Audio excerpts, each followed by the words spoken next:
At some point in the mid-1960s, a man walked into one of the Las Vegas showrooms and asked the maitre d' to seat him at the back. Not the front, not the side, the back, the position farthest from the stage, in the darkest part of the room, where the light from the performance did not quite reach, and the audience on the floor was visible only as a dark arrangement of shapes and the occasional pale brightness of a face turned toward the stage. The maitre d' looked at the man and understood immediately why he wanted the back. The man was Frank Sinatra. And Frank Sinatra, coming to watch a performance without announcing himself, was the kind of thing that changed the meaning of whatever he was watching. And he had learned over the years that the only way to watch without changing was to watch without being seen. The performer on the stage that night was Ann-Margret. She did not know Frank Sinatra was in the room. She performed the show she had prepared, in the way she performed all her shows, completely, without reservation, with the specific quality of someone who gives the entire audience everything, regardless of who the audience is or is not. She did not know. When the show ended, Frank Sinatra did not come backstage. He did not wait by the stage door. He sent a note to her dressing room, and the note said something that Ann-Margret had not been told before. Not because no one had thought it, but because the only person who could say it in a way that made it fully true had not, until that evening, been in the room to see it for himself. By the mid-1960s, Ann-Margret's Las Vegas shows were events in the full sense of the word. They were not performances in the ordinary sense of a singer or a dancer presenting a set of material in a showroom. They were productions, full productions with choreography and costumes and a band, and the specific theatrical organization of a show designed to hold an audience for the entire duration and to give that audience something at the end that it could not have anticipated at the beginning. She had been developing these shows over several years, learning from each engagement what the room asked and what the audience responded to, and organizing the next show accordingly. The instinct for the room that she had brought to Las Vegas from the beginning, the specific, native capacity to read what a room needed and give it, had been educated by experience into something more precise and more complete. The shows were not improvised. They were constructed carefully and with considerable intelligence to produce a specific experience. But the construction was invisible. This was the essential achievement. The show felt, to the audiences who received it, like something happening rather than something being performed. The difference is real, and it is everything. A performance that reveals its construction produces a kind of pleasure that is different in nature, a cooler, more analytical pleasure, from the pleasure of watching something that appears to be simply occurring. Ann-Margret's shows produced the second kind of pleasure. They felt alive. They felt unplanned. They felt like something that was happening specifically for this audience on this night and could not be happening any other way. This was what Frank Sinatra had heard about, and this was what he had come, without announcing himself, to the back of the room to see. Frank Sinatra's relationship with Las Vegas was not the relationship of a performer who happened to work there. It was the relationship of a man for whom the city was, in some fundamental sense, the correct environment. The place where the specific combination of his talent, his temperament, and his understanding of what entertainment was and what it asked of both the performer and the audience found its fullest expression. He had been performing at the Sands since 1953. The shows he gave there, the Rat Pack engagements of the early 1960s, the solo residencies, the informal appearances that blurred the line between performance and event, had established the Las Vegas showroom as a form, as an art form in its own right, in a way that no other performer had managed. What he did in those rooms was not simply singing. It was something more complicated. The organized expression of a particular kind of presence, a particular kind of intelligence applied to the specific requirements of entertaining an audience that was simultaneously the most demanding and the most capable of the highest response. He understood what the showroom was. He understood, at a level that came from having lived inside it for more than a decade, what it required from a performer, what the room asked that the concert stage or the recording studio or the film set did not ask in the same way. And he understood, accordingly, what it looked like when someone gave the room what it required at the highest possible level. He had seen a great many people try. He had seen very few fully succeed. When he heard what Ann-Margret was doing in the showrooms of the mid-1960s, he wanted to see it for himself, not to evaluate her in the competitive sense. Sinatra was not someone who attended performances to measure performers against himself. He went because he was genuinely curious about what was happening in those rooms when she was in them.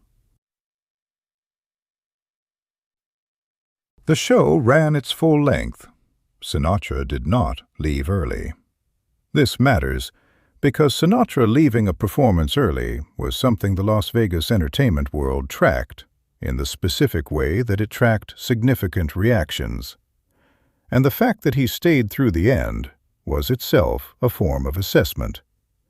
He watched everything. What he watched was the complete version of what Ann-Margret had built her show into by this point in her career. The opening number that organized the audience's attention immediately and entirely. The quieter section, in which the show revealed that it contained more than energy, that it contained intelligence, musical depth, the capacity to hold an audience in silence as effectively as it could hold them in noise. The dance sequences that demonstrated a physicality so complete that the effort was invisible, that the specific extraordinary difficulty of what she was doing with her body was concealed inside the appearance of something that simply happened. And he watched the audience. This was something Sinatra did. He watched the audience watching, because the audience was the proof. Whatever a critic or a colleague said about a performance, the audience was the final and most honest testimony. The audience in that room was the testimony he was watching. They were fully, completely, unconditionally inside what was happening on the stage. This is a specific thing. An audience can be entertained without being fully inside the performance. It can applaud, it can be pleased, it can leave satisfied. But there is a different state, a state in which the audience is not watching a performance, but is in it, is transported by it, has surrendered the critical distance that normally separates audience from performer, and that state is rarer and more significant than satisfaction. The audience in that room was in that state. Sinatra watched it happen, and he wrote a note. Sinatra did not announce himself, because announcement would have changed what he was there to see. This requires explanation. When a performer of Sinatra's stature attends another performer's show in Las Vegas, and when that attendance is known to the performer on the stage, the dynamic of the show changes. Not because the performer on the stage becomes worse. In many cases, they become better, in the specific way that important witnesses elevate a performance. But the performance is no longer the performance it would have been without the knowledge. It becomes, in some layer, a performance for Frank Sinatra. And a performance for Frank Sinatra is a different thing from a performance for 2,000 people who have no particular knowledge of who is among them. Sinatra understood this. He had been the important witness himself enough times to understand what it did to a room when a performer knew he was there. He did not want to evaluate Ann-Margret's performance for Frank Sinatra. He wanted to evaluate her performance for 2,000 ordinary people who had come to the Las Vegas showroom on an ordinary night to be entertained. He wanted to see what she was when no one particularly significant was watching. He sat in the back. He did not speak to anyone he recognized. He watched. And what he watched, over the course of the full show, was something that confirmed and exceeded what he had heard about her. Not in the way that a performance can confirm and exceed a description. Descriptions of performances are always inadequate, always smaller than the thing, always missing the specific quality that makes the thing itself more than the sum of its described parts. But in the deeper way, the way of watching someone perform and understanding before the show ends that you are in the presence of someone who is doing something that very few people can do, and that the room knows it, even if the room cannot say exactly what it is. Ann-Margret read the note in her dressing room.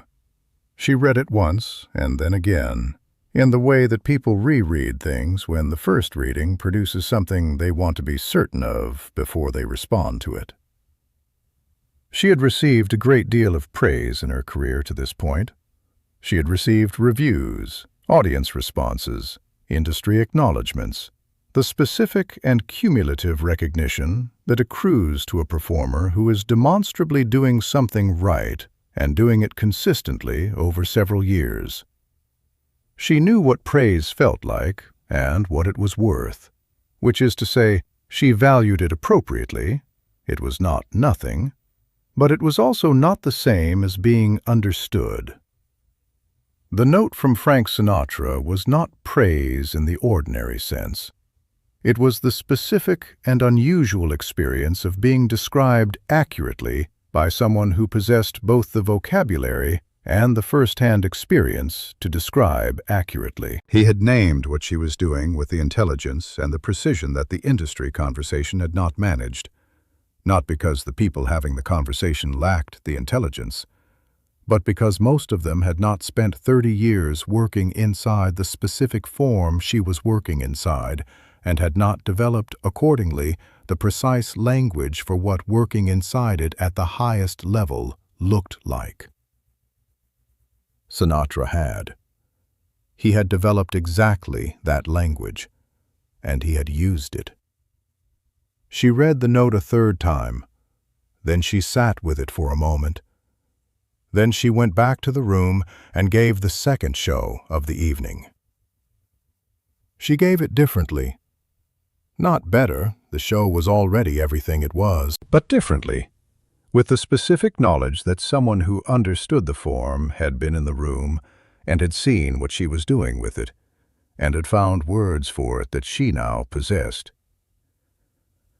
That knowledge changes something, not in the performance itself, in the performer's relationship to what they are doing. The note arrived at her dressing room before Ann-Margret had finished the post-show routines, before the costume change, before the meetings with the production team, before the usual flow of backstage visitors that followed a Las Vegas showroom performance.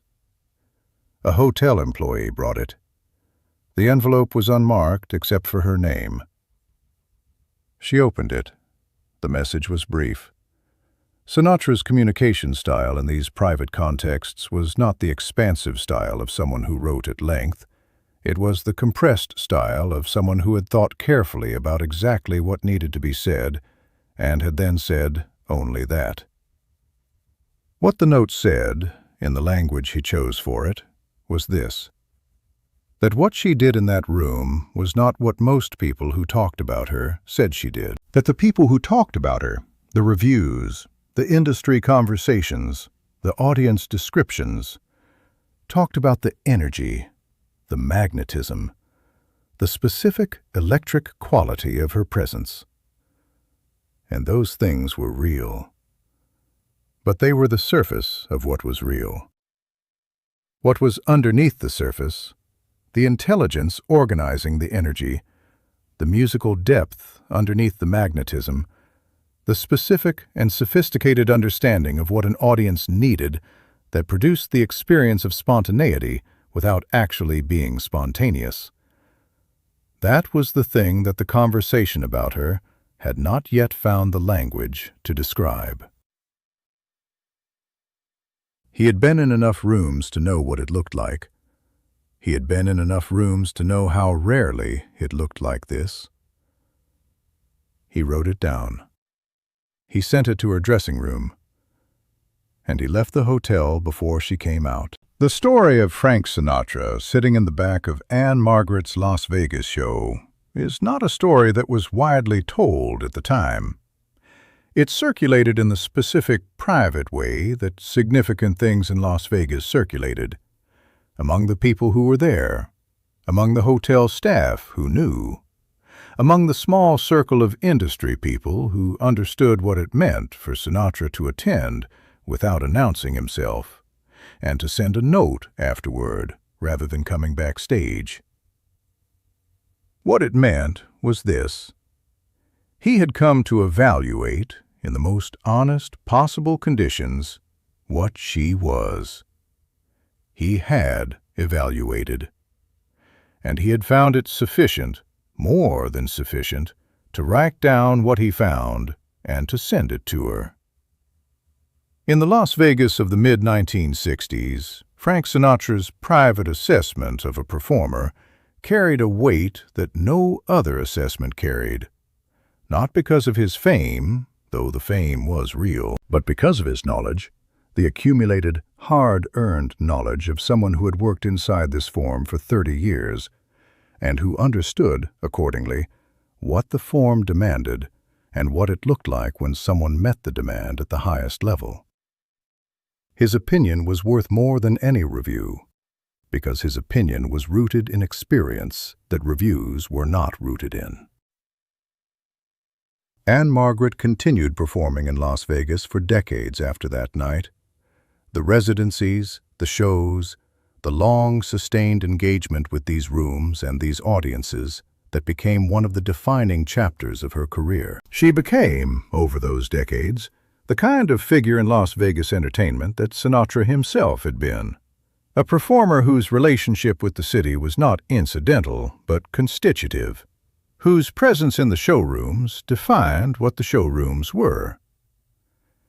And it began, in one small but significant way, with a note slipped under a dressing room door by a hotel employee after a show. A note from a man who had sat in the back of the room and had seen what she was, and had found, in his 30 years of accumulated language for this form, exactly the words to say it.